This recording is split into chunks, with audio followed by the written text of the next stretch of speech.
রোজগার করেছে, বিদেশে বাড়ি করেছে, গাড়ি করেছে, সুইস ব্যাংকে টাকা রেখেছে, সকল টাকাকে ফেরত এনে রাষ্ট্রের অনুকূলে বাজেয়াপ্ত ঘোষণা করা হোক। ভাই বন্ধুগণ, আমরা এখানেই শেষ হয়ে আসুন।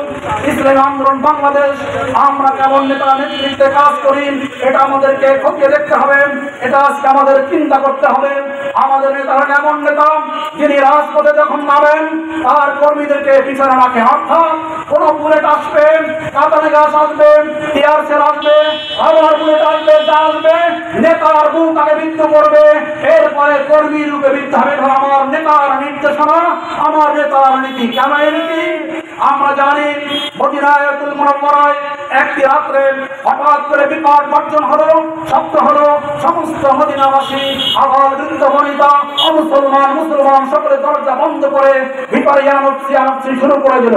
কিন্তু আপনার নেতা, আমার নেতা, বিশ্ব নেতা মুহাম্মদ সাল্লাল্লাহু আলাইহি সাল্লাম দরজা খুলে সকলের আগে করে কাউকে না নিয়ে বীরের পরিচয় দিয়ে একাকী সেই মাঠে চলে গেল অন্ধকার রাত্রে। যখন মদিনাবাসী একত্রিত হলো যে চলো দেখি আমরা যাই, ওখানে কিসের আওয়াজ হলো, কি শব্দ হলো, তখন তারা যখন বের হবেন দেখেন ওই আওয়াজের স্থান থেকে আল্লাহ রাসূল সাল্লাল্লাহু আলাইহি ওয়াসাল্লাম ফিরে আসছেন।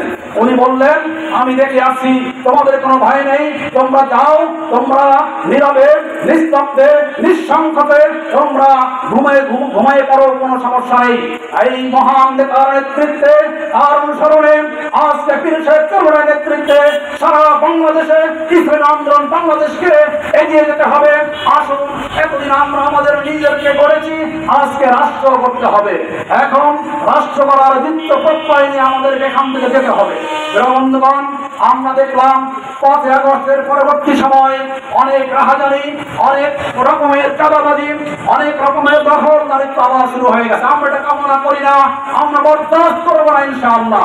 আমরা ঘোষণা করছি, বিগত 16 বছরে অরাজকতা করেছেন, নৈরাজ্য করেছেন, শোষণ করেছেন, জুলুম করেছেন, নির্যাতন করেছে, ওই বান্দায় তার বিচার নেওয়া হবে ইনশাআল্লাহ। এবং 5 আগস্ট পরবর্তী সময় আজকে বাংলাদেশে যারা অরাজকতা সৃষ্টি করতে চায়, করতেছে, চাঁদাবাজি করতে চায়, তাদেরকে কঠোর হস্তে দমন করতে হবে, প্রশাসনের সহযোগিতা নিতে হবে। আমরা প্রশাসনদেরকে বলতে চাই, আপনাদের সাথে আমরা পরিপূরকের ভূমিকা রাখবো, আমরা আপনাদের সাথে কাঁধে কাঁধ মিলিয়ে কাজ করব। আমরা রাষ্ট্র করতে চাই, দেশ করতে চাই, সমাজ করতে চাই, বাংলাদেশ একটি সুজলা সুফলা স্বচ্ছ শ্যামলার দেশ, আবার বৃদ্ধ বনিতার দেশ।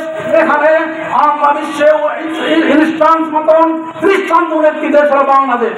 বন্ধুগণ, 71 সাল পরবর্তী আজ পর্যন্ত কোন মুসলমান কারো মন্দিরে, কারো মঠে, কারো গির্জা আক্রমণ করে নাই, কোনো প্রমাণ নেই। বরং আমরা কি দেখতে পাই? আমরা দেখতে পাই যখন কোন পরাজিত শক্তি তার পরাজয়ের গ্লানি মুছার জন্য, পলিটিক্সকে গেইন করার জন্য তখন সংখ্যালঘুদের আক্রমণ করা হয়। আমরা বিগত দিনে যশোর জেলা সহ সারা বাংলাদেশের প্রতিরোধ করেছি। আমরা মন্দির, মঠ, গির্জা পাহারা দিয়ে প্রমাণ করেছি ইসলামী আন্দোলন বাংলাদেশ দেশের স্বদেশ একটি শান্তিকামী, স্বস্তিকামী, মুক্তিকামী, জনদরদী সংগঠন। ইসলাম আন্দোলন শুধু ইসলামকে নিয়ে, মুসলমানদেরকে নিয়েই চিন্তা করে না। এদেশের আবাল বৃদ্ধ বনিতা, দল, মত, জাতি, ধর্ম, বর্ণ নির্বিশেষে জেলে, তাঁতি, নাপি, ধপা, মজুর সকলকে নিয়ে আমরা কাজ করতে চাই। ইসলামী আন্দোলন বাংলাদেশের পতাকা ধরে আপনাদেরকে আহ্বান জানাই, আসুন। আর কাল বিলম্ব না করে আজকে যারা রাজনীতিকে ব্যবসার হাতিয়ার হিসেবে ব্যবহার করতেছে, ওদেরকে বয়কট করুন, ওদেরকে বয়কট করুন, ওদেরকে বয়কট করুন।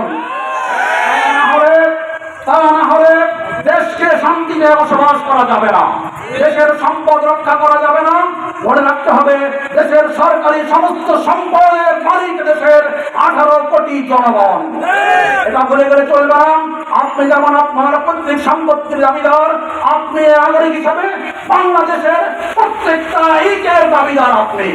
সুতরাং এই দাবিকে সামনে রেখে, এটা মাথায় রেখে কাজ করতে হবে। বন্ধুগণ, ইসলামী আন্দোলন বাংলাদেশ আমরা যারা করি, আজকে 1 যুগ, 1.5 যুগ, 2 যুগ, 3 যুগ পার হতে চললো।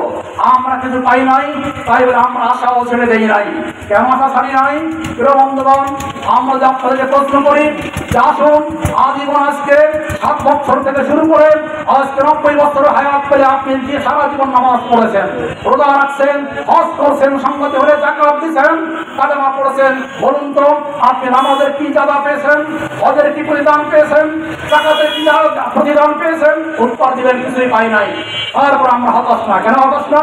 এই নামাজ, রোজা, হজ, যাকাতের প্রতিদান আল্লাহ পাক আমাদেরকে ইন্তেকালের সঙ্গে সঙ্গে দান করবেন। ঠিক তেমনি ইসলামী আন্দোলন বাংলাদেশে একেবারে আজ পরাকার কর্মী থেকে শুরু করে কোনটা আমির পর্যন্ত আমরা বিশ্বাস করি ইসলামী আন্দোলন বাংলাদেশ একটি ইবাদত, একটি ইবাদত, একটি ইবাদত। এখানে আমরা যে শ্রম, শক্তি, মেধা, অর্থ আমরা জায়গায় করি, এর যাজা, এর প্রতিদান মৃত্যুর সঙ্গে সঙ্গে আল্লাহ পাকের কুদরতি করে আমাদেরকে দিদার দান করবেন, এটা হলো প্রতিদান। অতএব